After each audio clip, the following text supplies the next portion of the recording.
Greetings and salutations to everybody out there in viewerland. My name is Mike Poworski. I am today's host of The Rundown, where we promise to bring you 2A views and conservative news, but I do not host this program by myself. No, Mr. Pivowarski, you do not. My name is Craig DeLuz, coming at you from the left coast. I'm very much enjoying this hump day because you know what? It's all downhill from here. Not the show, Yeah, just the week. yeah. I was going to say, man, you got that much confidence in the show, huh? Just It's going all downhill it's from all here. downhill from here, baby. Tune in tomorrow when we talk about comic books. So, oh well, maybe it'll be a That'd be good how it comic be, book. son. Little Dr. Seuss, maybe something like that. I don't know. I'm sorry. You said something, Greg. What was that? I said that'd be how it be, son. That's how it be. That's how it be. Yep. Yeah, we'll start giving you Australian rules football reviews, as well, in case anybody wants to know. So, or maybe some cricket, the latest cricket. Right. Well, you guys don't like sports? Come on. All right, Craig. How was your day? How was your Taco Tuesday? How did it end up for you? It was good. Wound up having actually steak tacos, thinly sliced. Oh, not steak tacos, thinly sliced tri-tip tacos yesterday. So that was phenomenal. Very nice. Finished us doing some work on the back patio, getting the yard looking all nice and purty and stuff. I'm normally not a fan of doing yard work, but I've kind of gotten in the groove lately. Well, listen, it's the perfect time of year for it, right? August. What are you, crazy? It's not, we're not supposed to do yard work in August. That's ridiculous. That's how you get the news headline like 48-year-old man found dead in yard. That's when you get those kind of news stories. So Well, be careful. Be careful. With a nice bourbon on the rocks, it definitely makes the day go quicker. Oh yeah, and much safer when using all those power tools. Much. I don't use the power tools when I'm consuming the bourbon. You don't ride the mower? No. Wow. Yeah. Well, I don't have like a big old estate like the great Mr. Piwowarski. I have don't not have an gotten my estate. 40 acres yet. It's much less an estate and more of a squatting kind of scenario here. Right. So The Piwowarski compound. it's a little bit of a compound, but again, it's more of a planted my flag and nobody else has showed up. So we'll Yeah. be good. We'll be good. All right, let's start moving down the board here. Let's start knocking out some headlines so we can give the peoples what they desire. Let's see. First story here. This one, Craig, I saw this story and it kind of gave me a little bit of faith back in humanity. We all know about the evacuation going on from Kabul, and as if the American government would tell you it's over with. However, there's still Americans on the ground there. So, I guess so. When Biden reaches that date, he reaches that date. It's done. So, but still Americans on the ground. Separate topic. We'll get onto that one perhaps tomorrow. But for today, I found this story interesting because after the bomb blast went off and the 13 military service members were killed, and now the estimated 170 Afghan civilians were killed, someone in the State Department, all right, this is not a political appointee way high up. This is not some lackey answering the phones at the State Department board. This is some mid-level manager somewhere in the State Department, our State Department, puts out basically a mayday to airports and airlines around the world and says, mayday, mayday, mayday, we're in assistance of emergency air transport services to help rescue people, trapped behind the lines in Afghanistan. Any and all, would be welcome. So that's kind of went out. It just kind of goes out over, the international civil aviation authorities that goes out. Well, this 727, which is got ownership there in Africa. It's called Safe Air Company. There's a captain named Neil Style. And first off, it's 727, folks. This plane is probably 40 to 60 years old, somewhere in that range. Okay. To give you an idea, Craig, you remember the DB Cooper story when DB Cooper jumped out of an airplane in 73, 74 Yes, with the sir. money? That was a 727. Okay. So, just to give you an idea of that aircraft. So this plain white airplane comes in. It had been doing some contract, cargo work up in the area of Tajikistan, and which is one of the stands up in the area, the stand area. And it, the captain saw this message and said, "Let's go." And they were like, "Well, what about the threat? What about this? What about that?" And he's like, "You didn't hear the call? It's people in danger. Let's go." Loaded up his airplane, and went to Kabul. Just showed up, you know. Yeah, I'm sure he called in everything ahead of time. So they don't shoot you down. But he gets in there. They rescue 308 special forces, Afghan special forces operators and their families. These are people that 100% would have been killed as of today. These are people that were not the normal Afghan National Army that just gave it up when the Taliban showed up. These were the guys that bought into it. These were the guys that went, shoulder to shoulder with our special ops guys going for the Taliban, Al Qaeda, ISIS, and all of that. So these guys were hidden away in a warehouse. And this was basically a last-ditch effort because as the American aircraft came in, they were taking Americans out. These guys were not Americans. These guys were not green card holders. Took them out, took them to Tajikistan, to where they're going to figure out what kind of life they're going to have from there and what the next step is. But it's kind of like my faith in humanity was restored to see somebody out there went, "Oh, I hear the call for help. We must go and answer." You know what? It reminds me of like a Dunkirk, right? Like the people just Yes. like, look, let me just get in my boat, my trawler, whatever it is. Let me just get in there and let me go help and do my part. The American spirit it's not dead. It's been muted by the wokeness, by the wokeness and the weakness of the wokeness Yes. in today's society. And in an era where being masculine is called they call it toxic masculinity. It is amazing to see that there are people who are out there who are willing to step up, who are willing to sacrifice, who are willing to put it all on the line. Kind of like that lieutenant colonel who went out there and asked for accountability from his superior officers. It's nice to see that there are people out there who are willing to do that, who are willing to stand up for what's right, and consequences be damned. We're gonna do what is the right thing, and the great thing is this isn't like you said, this isn't a politician. This is just a guy working for the guy, right? Yep. And just decided, look, I'm gonna do the right thing. Yeah, you're right. That was an awesome story. It's kind of neat. Now, listen, it's at some point, I don't know the guy's motivation. Listen, it's always good to have the Americans need to owe you a favor. That's never a bad thing, right? When you're an international man of mystery flying planes around the world, helping people out. So that's definitely a bonus. But the other thing I found that was kind of cool is the name of the airplane is Irene. And for those who don't know, Irene in the Greek language means peace. And in the special operations community, the military community in America, the code name Irene, and you probably remember that from the movie Black Hawk Down. Codename Irene is usually one of the names given to the most important parts of the mission because it's like, okay, the go, no go point. We're about to go hand out some peace is what we're going to do. So to have this aircraft named as the same kind of code name that the operation was probably being executed under was kind of ironic as well, I thought. Well, and see, that's why having you on this show is so phenomenal because there's that sort of history and background that otherwise, in stories like this we wouldn't get. So, normally I'd have a snarky comment about this whole thing, but just, dude, I'm just, that's awesome. Yeah, it's stoked. I mean, I picture this pilot rolling in wearing a cape. Oh, by the way, they had that plane loaded in time like you wouldn't believe. Normally, that plane in a passenger configuration would hold about 150 people. Mm-hmm.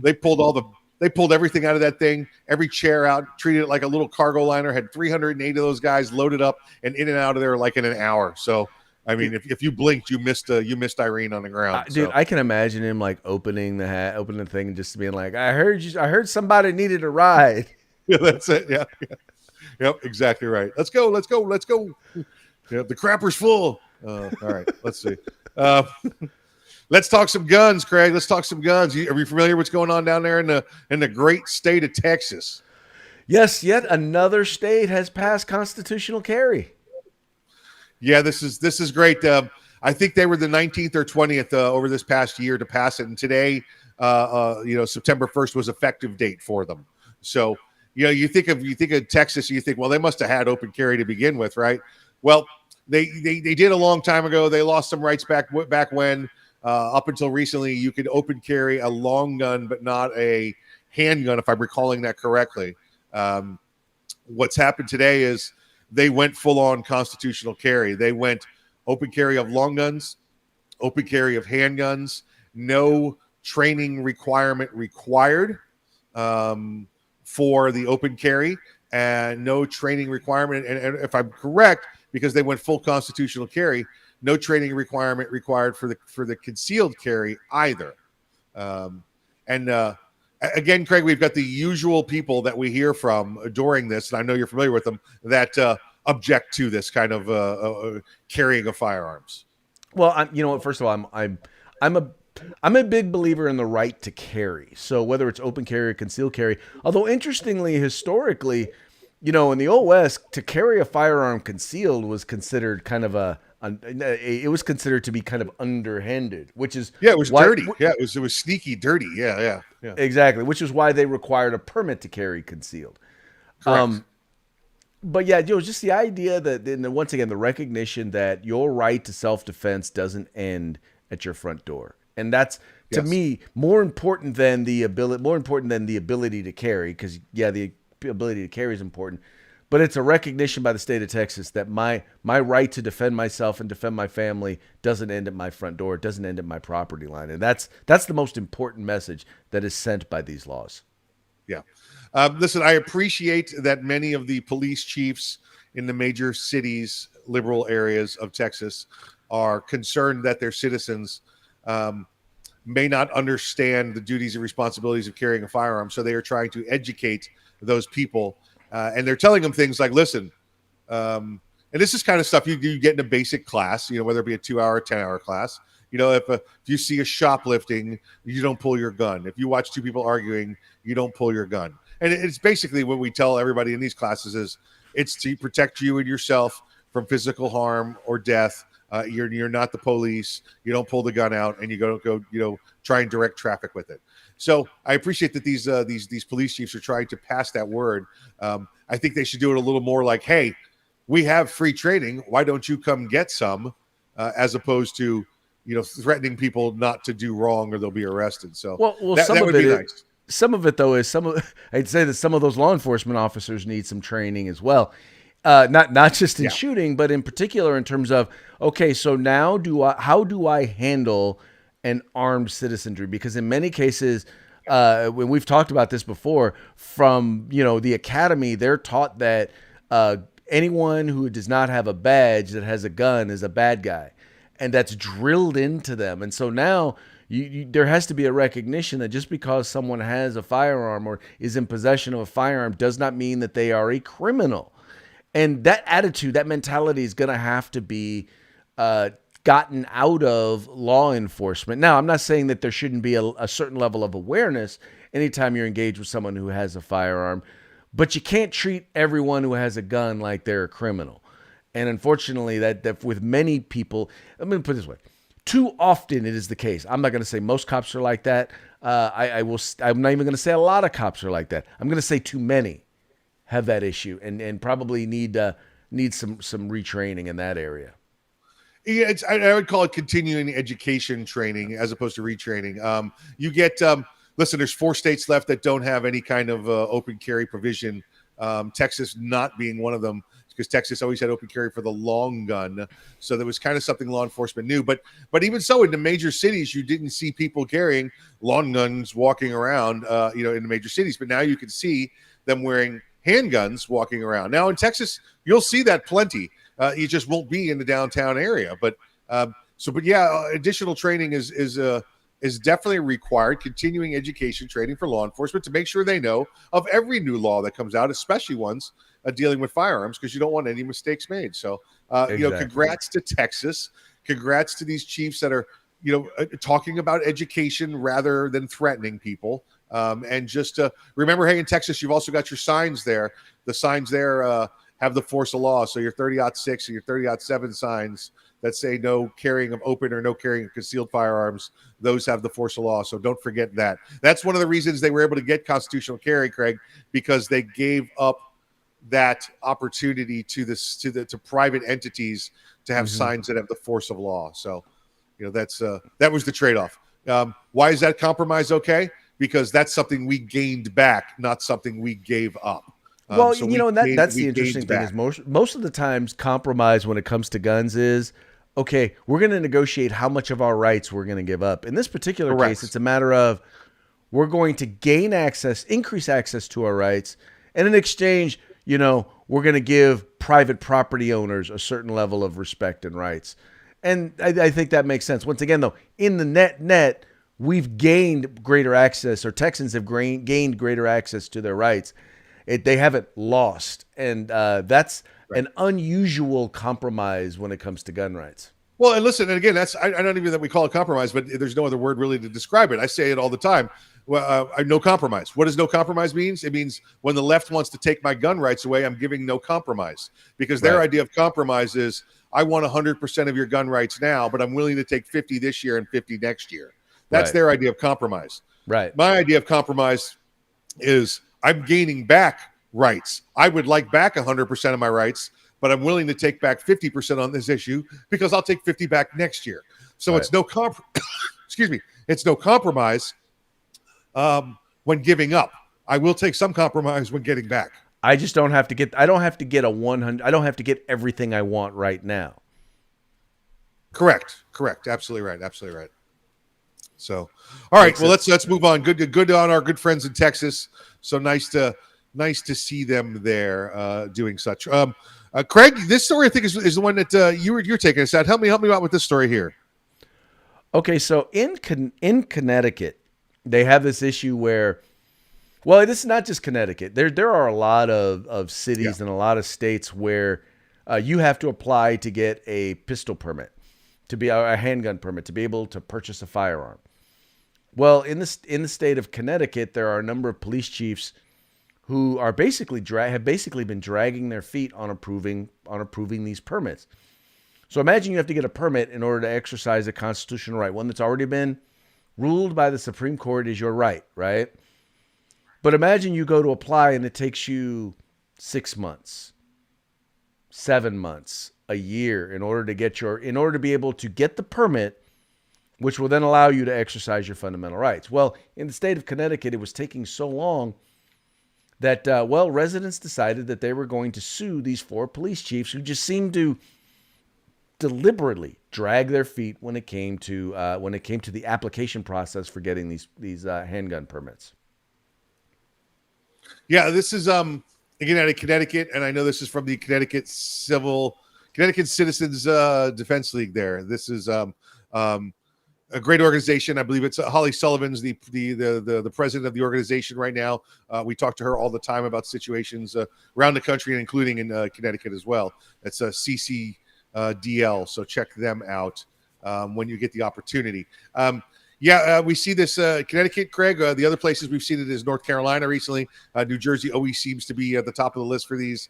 But I mean, listen, CCDL is not joking around. They're going to go after these people. They're going to these police chiefs, these sheriffs, whatever they happen to be, and they're going to make sure that the law is enforced, because these are some of those laws that, Craig, they're on the books. They can't. And the excuses we've seen over the past year or two, you can imagine them, Craig, are, well, with the COVID, we don't let people in. Bullcrap. Guess what? Law says you have to. Are you telling me you're going to stop making murder arrests because of COVID? If somebody comes inside and wants to report a rape, you're not going to take the rape complaint because of COVID? No, you have to make provisions for everything. It doesn't have to be what you like and what you don't like. The law says you must, so you shall. Right. You don't get to just scream COVID and then decide you're not going to allow people to exercise their fundamental rights. And it's vitally important that this lawsuit go forward. And folks, I know lawsuits in general are not sexy, But folks, that's how you get a greater opportunity at permanent change when it comes to our rights. Because every time they pass a bill, every time they go to do a bill and we fight the bill and kill the bill, they come back the following year. So this is a way in which, in particular in states that are not gun friendly, like Connecticut, where you can actually fight and get those rights back. And what will wind up happening is precedent will be set for cities and states all across the country who do stuff like this. Now there's going to be precedent that people in other states are going to be able to look to and say, look, see, the court said that you can't do that. So California, you can't do that. New Jersey, you can't do that. You know, it advances the rights for all of us. Yeah. Yeah, I think it was one recently down in North Carolina where, they I forget the timeline down there, whether it's 30 days or 15 days, but they were well over the 90-day mark. They were well over the 180-day mark. And the judge came back and said, listen, here's a fine for you, sheriff, who says he doesn't have time for $120,000. So here's 120,000 reasons to motivate yourself. That's the court costs and the refunding of everybody that had applied for a license in 180 days. He said, well, if they got to wait and, it's just like if you went anywhere else to order a product, if you promised a certain time and it wasn't there, well, then this one's free. This one's on the house. So those 4,000 or 5,000 people that applied for licenses ended up getting them for free, thanks to the chief there. So I like that judge's attitude. He said, "Oh, you don't want to participate in the Second Amendment? Well, we're going to let these people participate for free." Well, yeah. Imagine you. Okay, so you're going to make it so that, I mean, think about this. Think about what was going on, in the spring, early summer of last year, where you had riots breaking out, where there was a shortage of stuff. I mean, there was a run on stuff at the stores. I mean, people were at a point where, okay, I need to be able to protect myself and protect my property. And all of a sudden they went to apply to get their pistol permit or be able to exercise their fundamental rights and found out, you're going to have to wait, 3 months, 6 months. I mean, it literally was the very definition of an infringement. And, I'm sorry, you just can't do that. If you're going to require a permit to exercise a fundamental right, you need to be able to expeditiously put that permit through.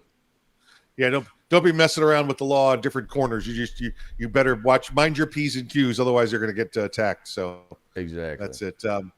All right, let's move on to a very important topic. Let's go on to some Major League Baseball. I'm not going to take the time to talk about how Commissioner Rob Manfred is destroying the game. Oh wait, did I say it? Sorry, but he is. So let's talk about a couple of our analyst players here.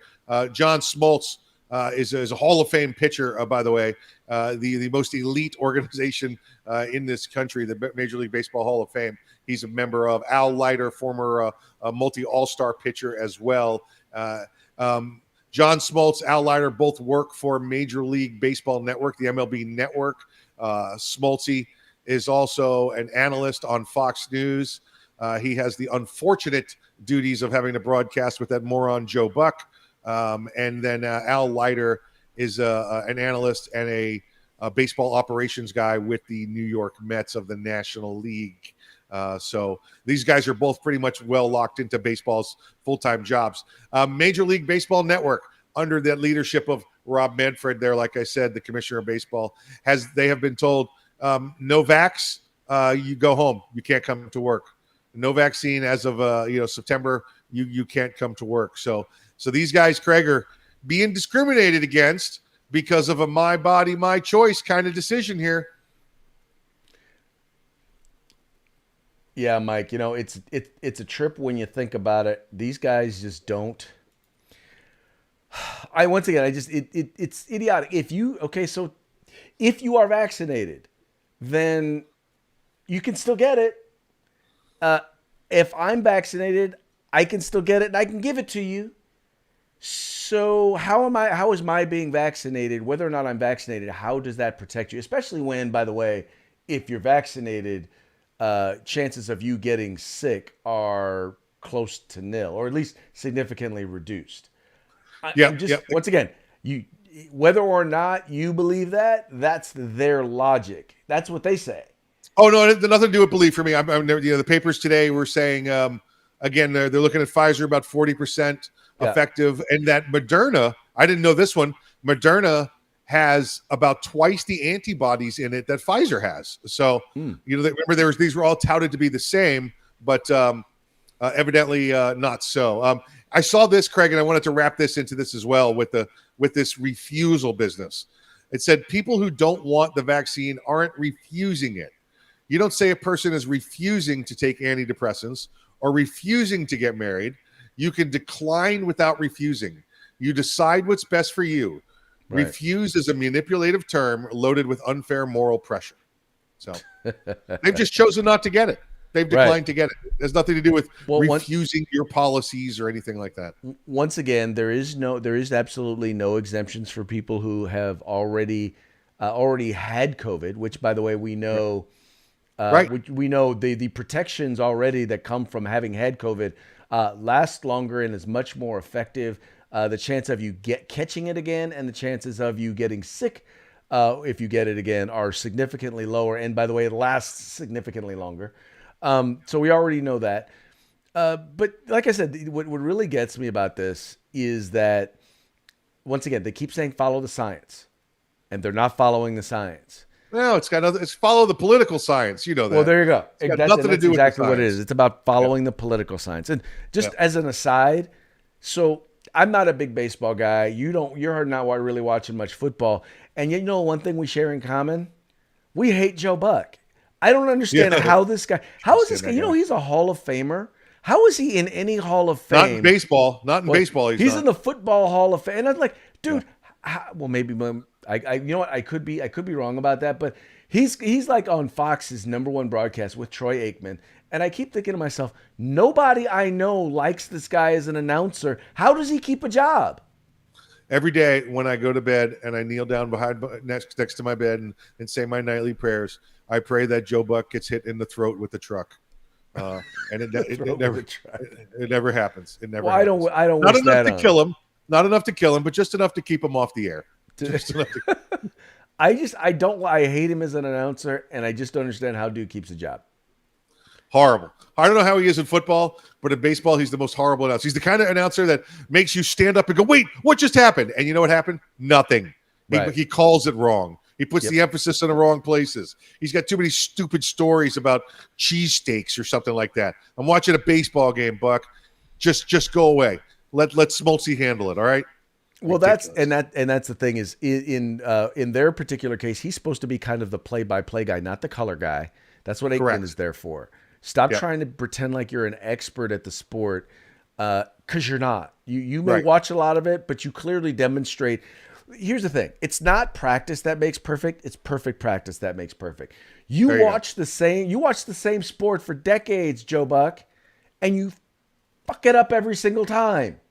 So you keep getting it wrong. Yeah, overly wrong. Just it's horrible. All right, enough Joe Buck. Now I'm angry. All right. Let's move on to some more cancel culture nonsense, Craig. Here, The Office. If you've never watched The Office, it's a great series. The American version of The Office. And Craig and I were talking, before we started too. Parks and Rec. If you haven't watched Parks and Rec, watch it now because it's going to get pulled off a lot of reruns also because of our good man Ron there. But let's talk Office. There's one episode back from 2005. It aired. 2005. It included Diversity Day. It went over, diversiveness and inclusion. And of course, Michael Scott, Steve Carell's character, gets it all wrong, because he's a buffoon, but he's the lovable buffoon, which is why he's the leader on that program. Gets it 100% completely wrong, and but it does so in a humorous, buffoonish style way. Well, cancel culture in Hollywood has now pulled it. It's no longer in syndication. It's no longer in the regular rotation. So if you do have an older CDs that you have copies of that episode of that show, seasons of that show, you may be able to get it. But who knows? I think in the future they're going to pull it from that as well because it's no longer politically correct. So they're called DVDs. Oh, is it DVDs? Is that what they are now? Yeah. What I say? They don't. The CDs are the audio discs. DVDs are the. Yeah. Wow. Okay. Well, there you go. I have a CD joke I was going to use there, but I've decided not to. You probably still remember 8-Track. Of course I do. Of course I do. But I was gonna say I have a CD joke for you, but I'm not going to go there. So Oh yeah, no, let's not go there. Let's not go there. yep, Well, but yep, you know, but that's the thing is the once again the wokeification of society in Hollywood is just beyond me. I don't understand how comedians are going to even do their jobs anymore because you can't be funny. You can't look at things in a humorous way. You can't exaggerate things. And most of society, I mean, really what comedians do is they go to the edge of society and then they look at it and they exaggerate it and they make fun of it. I mean, it's the height of free speech in our society. And for some reason, they just decided, yeah, no, that's not going to be funny. This is fascism in and of itself. I mean, this is the very definition of fascism. When one goes back and they look, yeah. and when you start controlling what people think, what people see, what people hear, what people can read, and it becomes a partnership of the in this case the woke government, the mainstream media and entertainment and academia are all leading the way in this left wing McCarthyism. Just this once again this just shutdown of anything that you disagree with. And it's what's bad is just because someone disagrees with you, it is now considered to be offensive and therefore must be shut down. Oh, this is it. This is the burning of books. This is the tearing down of statues. This is fascism. This is wokeism. This is cancelism. This is rewriting, trying to rewrite history. So Yeah. Resist. Resist at every opportunity you get, folks. Yeah, once again, I'll tell you, great book. Liberal Fascism, Jonah Goldberg. I think I've mentioned it on the show before. Yep. Reveals a lot of this stuff. But yeah, it bugs because some of the funniest stuff out there. Blazing Saddles. Could Blazing Saddles be made today? History of the World Part 1. I've been watching the Law and Order marathons, the original ones with Jerry Orbach. Going back those days, and even before that with Dunza and what's the other guy's name? I forget. But anyway, with those guys on there, and they bleep so much out of that now that it's like I can't even keep up with the storyline. Just the words that they used to use in the early '90s, Craig, on TV. So from '90s television, we've canceled that out.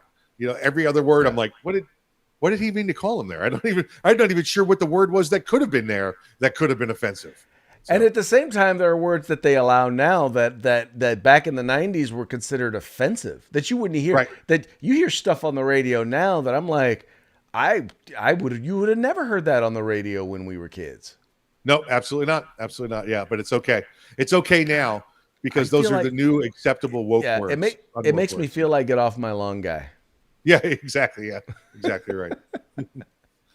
Speaking of get off my lawn guy. Let's see this guy. Shot. I love this picture. This is a great picture. All right, so folks, let's just put it this way. I don't know that a presidency has disintegrated. The quality of a presidency has disintegrated so fast, right. And thus making this particular parting shot, so appropriate. Hopefully, for those of you who are watching on your phone, you guys, you notice that right under there's writing right under the Biden. It says the quicker fucker upper. I went there. That's what it says. I'm going to say it. We're not the quicker messer upper. Yeah. Okay. Okay. Forgive my French. I was just. Forgive me for being able to read. How about that?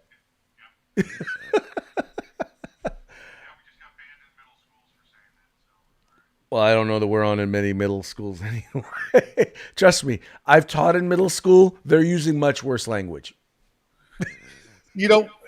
True. I do some teaching. I do some sub teaching. I'll do the high school grades. They ask me to do the middle school. I'm like, what are you, crazy? I'm not doing middle school. No, that's it. I don't have a big enough arsenal to defend myself with. No, absolutely not. So, but Joe Biden, the quicker messer upper. So. Dude is just not fun. Hey, before we go, let's give a quick shout out to our sponsors. Got our good friends at Gorilla Machining and Grid Defense. Gorilla Machining and Grid Defense. I'm sure we're going to have some great stuff for you from them. Today is the day when I get that stuff from them. So by tomorrow, we'll know what it is. But tune in Feedback Friday. You need your interactivity with us, and you can win some free cool prizes to go with America's rifle. Exactly, folks. Now, if you're watching, and I know y'all are kind of waiting on getting the free stuff, but do this. If you're looking at buying parts, man, look, go to their website. The links to their websites are right in the description of this video. Check them out. Spend some money with them, because if you spend some money with them, they keep giving us free stuff to give to you. So hook us up, hook yourself up, so that we can hook you up. There you go, just like that, that. Remember, subscribe. Yep. Like, share, subscribe.